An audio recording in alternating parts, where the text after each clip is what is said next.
Hello guys, magandang umaga. Ito po, nagbabiyahe po kami papuntang Baeran Beach. Dito po kami galing sa pier ng Banbanan. Ayan po.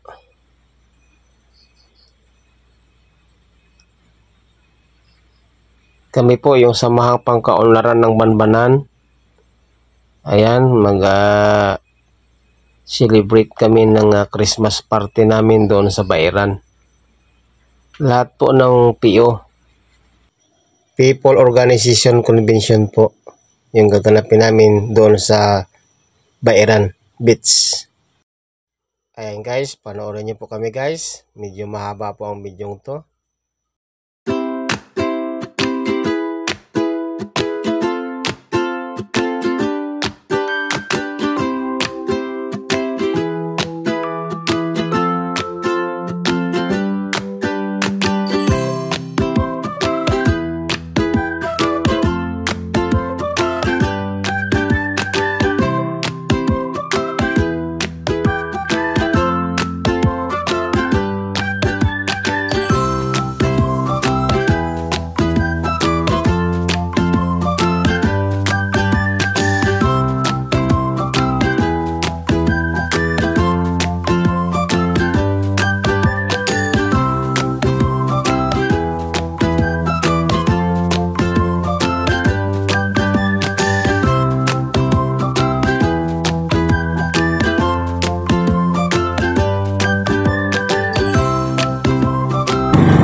Saan? Baka dito sa may Maura.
Ito guys, ang Bairan Beach.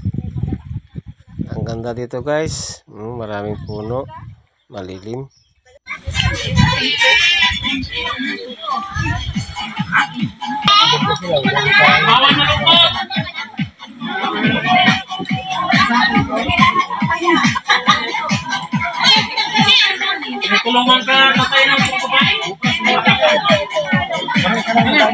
Sa ating lahat, welcome po sa ating PO Convention 2023 o pagtitipon ng mga samahan. So, ayan po, ilang taon na rin po ang nakalipas ay ngayon naman po tayo nagkaroon ng PO Convention. So, last ilang taon na ba? 3 years na ba? 2018 na ba? 2018 na, hindi nagka-pandemic. So, wala tayong convention. So, ito rin yung first time ko na dito na maka-join sa PO Convention nyo. So, ayan, magdalawang taon pa lang po ako dito sa MFI. So, ayan po, gusto ko pong i-welcome po lahat ng mga samahan. So, welcome po dito po sa ating binyo. So, ang SNTBT. So, saan po yung SNTBT? So, ayan. Palakpak naman po. Parang so, ayan, welcome po. And then, yung SNML. So, ayan. Yung Sapakata. So, ayan, yung Sapakata. Ayun, maaga pa dito eh. So, yung Sapusika. So, ayan po. So, ayan po, welcome po sa ating lahat. So, para po sa start po ng aking activity, ayan, gusto ko muna pong tawagan para sa panalangin si Nanay Loreto. Para isa po siyang miyembro ng Samusika. So, ayan.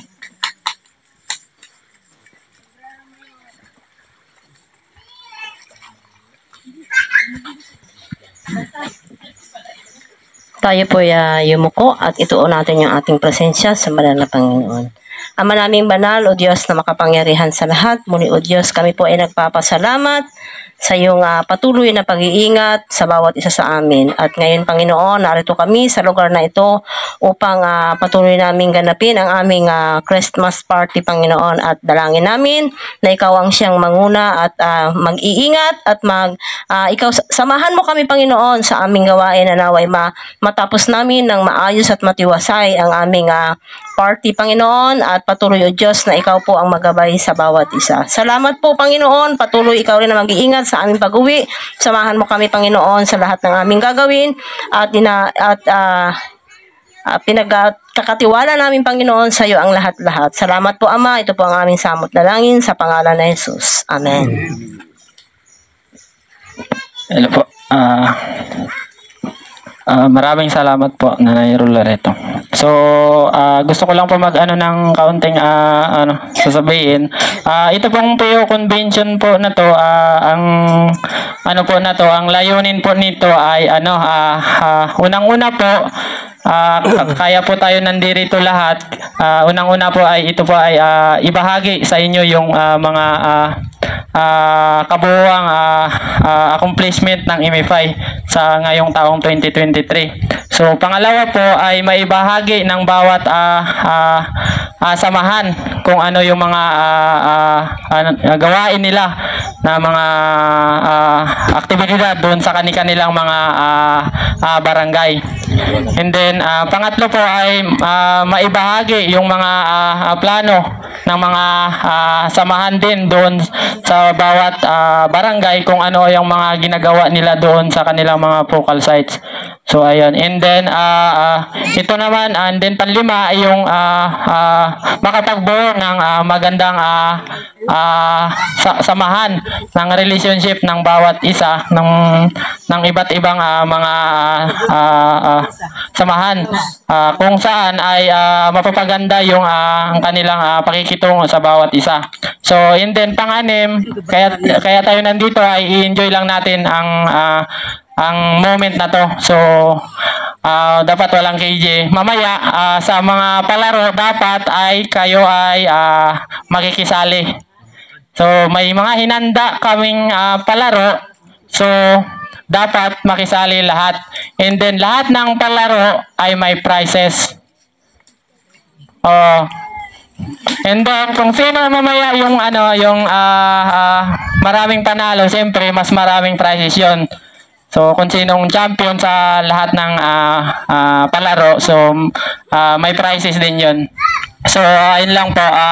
Sa ngayon po, para masimulan po yung activity natin, ay gusto ko muna pong tawagin ang aking kapartner dito sa siya po yung program officer po ng Liminangkong Taytay. So ako po ay ang kanyang program assistant. So ito po ay ang aking mabait at matalino at masipag na program officer ay si Sir David Tolentino. Ayan po, natawag po natin siya. Kakalapit ko lang sa una, may lait agad. Pasensya lang po sa MC, medyo baguhan po pero magaling pa rin. Papalakpakan po natin si Kevin po sa pangunguna po ng ating gawain. Lahat ba nandito? Tingin muna tayo kung nakangiti lahat. May nagugutom na, no? Sige. May surprise din kami. Mamaya si Sir Don nandito rin. Tapos, katulad ng mga binabanggit ko kanina po sa inyong lahat, dahil matapang kami, may intermission kami. Kung may intermission kami, may intermission kayo. Para lahat tayo nagkakahiyaan. Wala maiiwan. Lahat. Bulusok. May budos kami rito. Sige po. So, magandang umaga po sa inyong lahat. Papasalamat kami na nandito kayong lahat. Hindi man lahat, siguro lahat nakapunta, no? May mga gawain tayo, hindi natin maiiwasan po yan. Pero, ganun pa man, nandito pa rin tayo ilang taon na hindi nangyari itong PO Convention. So, yung mga, naging fruitful yung PO Convention for the last time natin kasi nagkaroon ng ugnayan sa bawat samahan. Actually, nakikita rin namin to nung mga nakaraan, especially for dun sa rice trading. Medyo nagkakausap yung POs, may bumibili ng bigas, ganyan. Then, medyo nagkakaroon din siguro ng further assistance for other organization, lalong higit nakikita nyo na kayo nagkakatulong-tulong sa iba't ibang bagay pa sa pag-uusap nyo. Ang isang bagay na hindi na pag-uusapan, pero napakalaki para sa Malampaya Foundation Incorporated po, yung bawat galaw ninyo po sa bawat barangay ninyo. So yung bawat galaw nyo po from yung pursigin nyo po sa pag-coastal cleanup, yung mga gawain nyo po sa pangangalaga ng likas yaman, sa pagtatanim ng puno, malaki mong bagay yun. At yun doon din po tayo lumalandas para ituloy-tuloy po yung programa na to. Good news para sa inyo po, mamaya sasabihin din ni Sir Don to, yung dating binabanggit naming balakid na ang Malampaya Foundation ay baka hanggang 2024 na lang, na-extend. Yay! Pero lilipat na lang kami na ibang lugar. Joke lang. Wala pa po kami alam doon. So initially, ang Malampaya National Gas Project po ay na-extend ng 15 years. So 2024 hanggang plus 15 ilan? 2039? Tama? 20 hanggang 2039 siya. So, pero initially, mag-expect muna po tayo. Hindi naman high hopes talaga. Pero mag-expect muna tayo ng 3 years. Sa mga nakadalo po dito do sa Malampaya Phase 4 na IEC, nabanggit po na maggagalugad pa sila dun sa sa laot kung meron pang gas reserve. So, pero kahit ganun pa man, yung pursigi po natin, yung makagustuhan natin po para sa pagbabago ng komunidad natin, wag natin itigil po. Kasi po, bakit? Kasi kayo po yung nagiging lakas din namin para ipagpatuloy po yung mga gawain po na meron tayo ngayon. So, this year nga, may mga onti akong babanggitin sa inyo ng mga accomplishment for hindi to lang MFI, kundi dahil din po sa inyo. So, yung isang accomplishment po natin na nagawa ay yung, alam niyo po 'di ba yung sa Giant Clam Project na laging pinapakita namin? 'Di ba? So, this year ay mapalad po tayo sa dami ng challenges na hinarap po ng sa pag-aalaga, pagpapalaki, ay yung mga ilan dito sa mga Giant Clam around mga 200 individuals, 200 pirasong malalaki na po, from ganito kalaki sa kalaki ng kuko hanggang lumaki ng kulang sobra 8 pulgadas, ay nadala na po sa mga well-managed marine protected areas dito sa Palawan. So malaking bagay po yan kasi nga ang binabanggit ka namin yung Tridacna gaygas, yung species ng Tridacna gaygas, yung lumalaki ng sobra 1 metro na taklobo, ay locally extinct sa Palawan. So sa atin, tayo dahil sa partnership din, dahil kayo feeling nyo wala kayong efforts, pero sa totoo lang malaking bagay na kayo po ay nakikipag-communicate sa inyong komunidad para malaman po lang yung kahalagahan ng ating ginagawa for kalikasan. So yun po, saan po nadala po yung ating mga taklobo po. Kasi yun din po yung original intention po nung String of Pearls project. Yung mga inalagaang taklobo po ay madala po sa mga well-managed marine protected areas dito sa Palawan. So initially nakadala po na tayo sa Tinigiban Marine Protected Area sa El Nido at sa Bulalakaw Marine Protected Area sa Coron. So palakpakan po natin tayo sa success na yun. Next po, dahil din po sa kasipagan po ng mga people's organization natin, hindi man siguro lahat ay na-documented, pero pumunta po dito sa atin yung CNN Philippines. So yung CNN Philippines ay isang kilalang media and news na broadcasting. So sila sikat din po internationally actually. So sila po tayo ay nakasama tayo sa isang segment ngayon sa business, ang tinatawag na Business Matters. So pinakita po doon yung ginagawa ng Malampay Foundation, pero higit na nakakatuwa doon yung ginagawa ng People's Organization.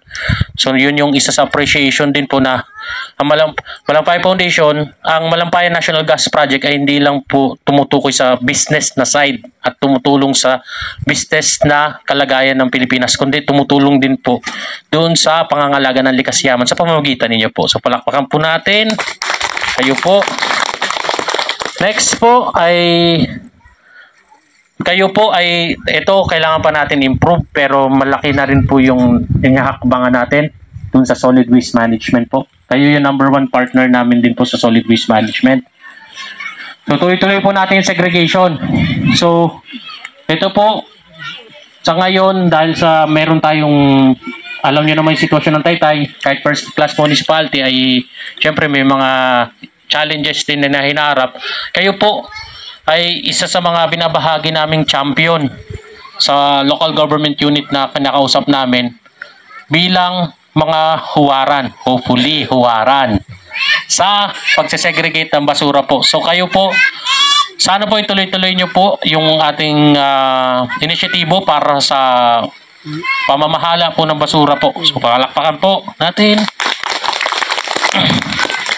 So nagpapasalamat din po kami doon sa tulong ninyo po sa isinagawang information campaign regarding sa ating kalikasan sa solid waste, sa marine protected areas, so sa kalikasan. So last time po, umabot po yung IEC po, yung dahil sa tulong niyo po mga people's organization, natulungan niyo po yung makapagpahayag sa komunidad ng higit kumulang 800 katao, mga kabataan at mga mangingisda po. So malaking bagay din po yan dahil po sa pag-usad po ng ating marine protected area.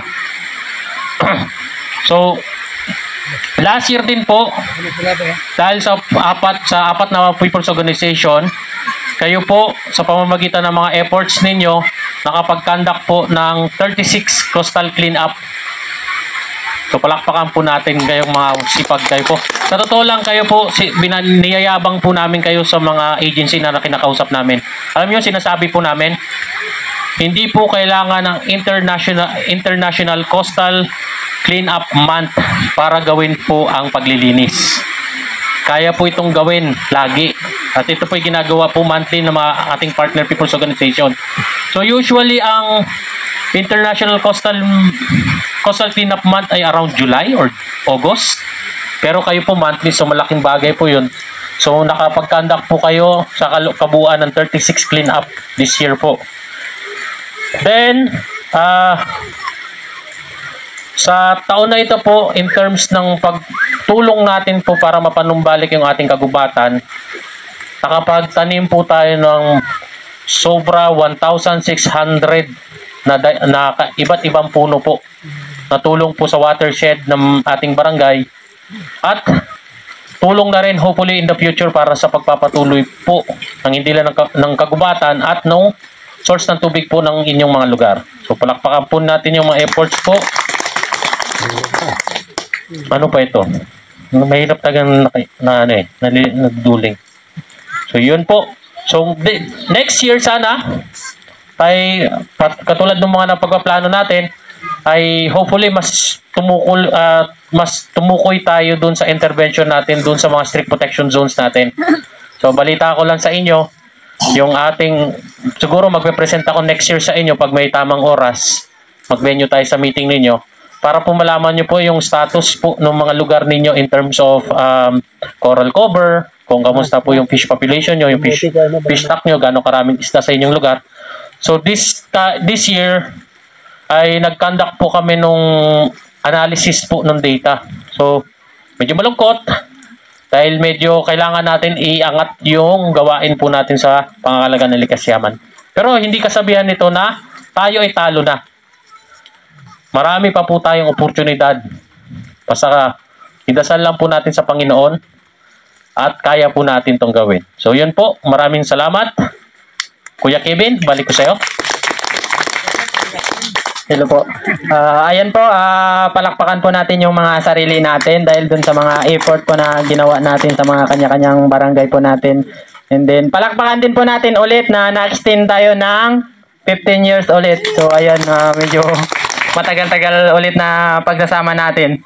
So, ayan po, ay dadako na po tayo sa sharing po ng experience ng ating bawat samahan.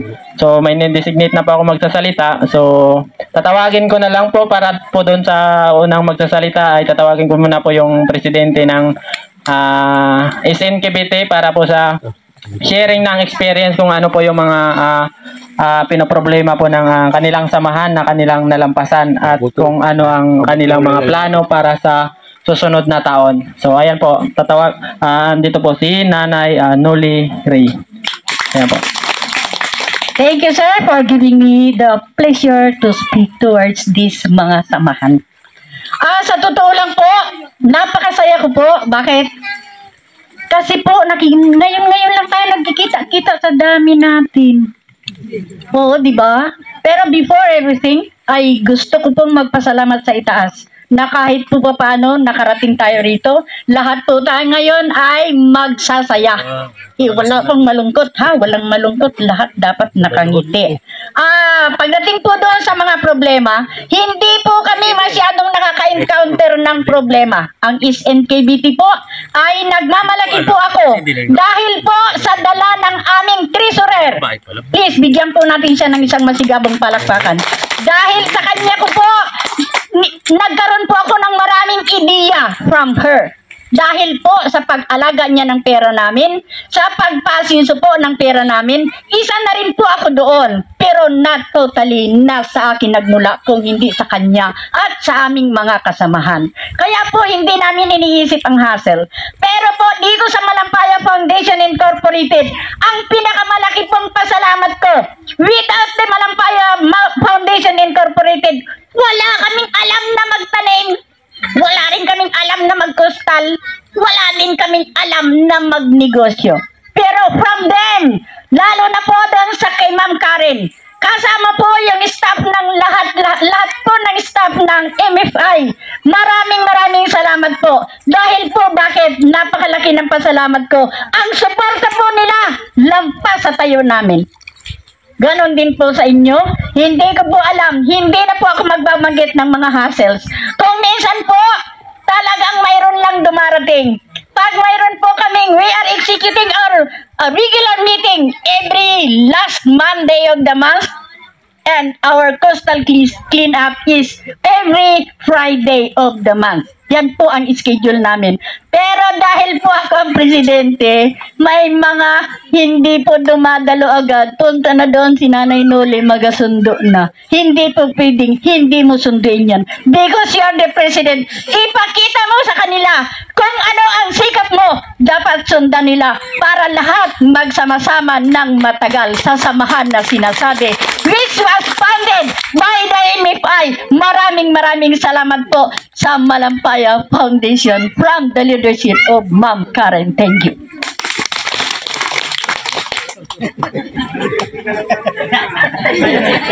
Ayan po, maraming salamat po sa presidensya po ay sa hindi po nakakaalam, sa mga nagtatanong, si Nanay Noli po ay presidente ng SNKBT ng Tumbod. So ayan po, maraming salamat po ulit sa iyong napakagandang sharing experience. So ayan po, gusto ko naman tawagin yung Pangulo rin po ng Barangay Banbanan or ang Sapakaba. Ayan po, nandito lang po sa aking kaliwang kanan si Edwin Villanueva. So ayan po, sa karami. Maraming salamat, sir. Sa lahat po na nandito ngayon, marandang umaga po sa lahat. Na muli tayo nagkatagpo-tagpo sa lugar na to. Noong unang convention, halos nakikilala ko pa yung mga mukha nung nag-attend dito. Pero ngayon, halos marami yung bago. No, may mga bagong member din na nadagdag sa inyo. So, ganun din sa amin, may mga una na umalis, may pumalit, bago. Maganda po sa samahan na to, mga kasama, no? Kung isa puso lang ninyo yung ating ginagawa, mas harap po dito sa paglilingkod sa samahan para po sa ating barangay. No, nakakapag tayo sa barangay natin na nagiging huwaran tayo, nakikita nila na tayo yung nagpapasimula nung pagko-coastal clean up, yung mga gawain na hindi ginagawa sa barangay, yung pagtatanim po ng mga nara, no, yung mga nasira po na nara, na gubat, natataniman po namin nung samahan namin sa Sapakaba. Meron po kaming mangroves doon na inuling. Simula siguro ng 2016 sa ngayon, sir, nakita natin punong-puno na ng tanim natin, sir. Mataas na yung mga bakhaw ngayon. So sa experience po, na-experience ko sa pamumuno sa samahan, medyo wala naman pong gaano problema, no? Mga kunti lang, yun lang, mga paghahanap ng mga pagsususog lang ng mga negosyo. Pero pagkatapos po ng kunting diskusyon, okay naman po. Na naman namin. At siyempre, ako bilang presidente, simula pa po ng 2015 po, nung una po nahirapan po ako. Dahil sa kakulangan nga po sa karanasan. Pero dahil sa Malampaya Foundation, sa mga training and seminar na kanila pong tinuturo sa atin, kahit papaano po ay nadadagdagan po yung ating kalaman. Dati po takot po ako magsalita sa harap eh. Ngayon kahit papaano, nalalabanan ko po yung hiya ko sa pagsasalita sa karamihan. Oo, dati po, grabe yung nararatil pa ako kung ano po yung sasabihin ko. Yung marami kong sasabihin na naisip ko nung dyan pala ako nakaupo. Pagdating po rito, nakakalimutan ko eh. Pero sa mga training na na-undergo natin sa Malampaya Foundation, kahit pa paano na po tayo, na dadagdagan at nawawala po yung hiya natin sa pagharap sa karamihan. So, ako bilang presidente, mula noon hanggang ngayon, siguro nahirapan ako noon dahil yung trabaho ko nga po ay security po ako sa Binaluan, no, sa Tower ng Globe. Kapag panahon na nandoon ako at panahon naman ng meeting, wala pong nag-execute nung mga panahon na yung vice ko po ay iba pa po yung vice ko. So sa ngayon po, yung vice president ko po ngayon na si Asinet Brillo, yan po yung masigasig ko po na partner ngayon. So sa ngayon po, kahit nandoon ako sa duty, na-assign ako sa malayo, sabi ko lang kung halimbawa na wala ako, siya na pong gumanap. Tulungan niya ako. So, tulungan niya yung samahan. So, nagkakasundo po kami para sa samahan namin. Hindi po kami nag-iisip na hindi nila ako pinaghahanapan o wala ako. Kundi pinupunan nila yung mga pagkukulang ko. Yun lang po yung gusto ko sa samahan. Suportado po nila ako sa pamumuno na ito. At maraming salamat at nararamdaman ko yung talagang suporta nila para sa akin. So yung plano namin sa darating na 2024, ang plano po namin yun pong asset ng samahan, pagka-party-partihin na po namin. joke lang. Hindi. Meron po kami pinaplano na mag-expand din ng negosyo. No, kasi yung negosyo namin ay nasa proper lang po. So, gusto po namin magdagdag sa mga sityo, maghanap po ng isang matibay na member na talagang magpapalago po ng negosyo. Para po hindi lang po yung dito lang po sa proper, no? Pagka hindi mo po kasi in-spread yung negosyo, ang isa lang, yun lang po yung yun lang po ang kita natin, medyo sa tingin ko parang mabagal. Kailangan natin ilagay doon sa area na marami ring tao. Kasi hindi naman lahat ng tindahan mo puntahan ng mga tao Kaya kailangan maglagay ka rin doon sa isang area na makakatulong na mabilis po yung pasok ng kita natin sa samahan.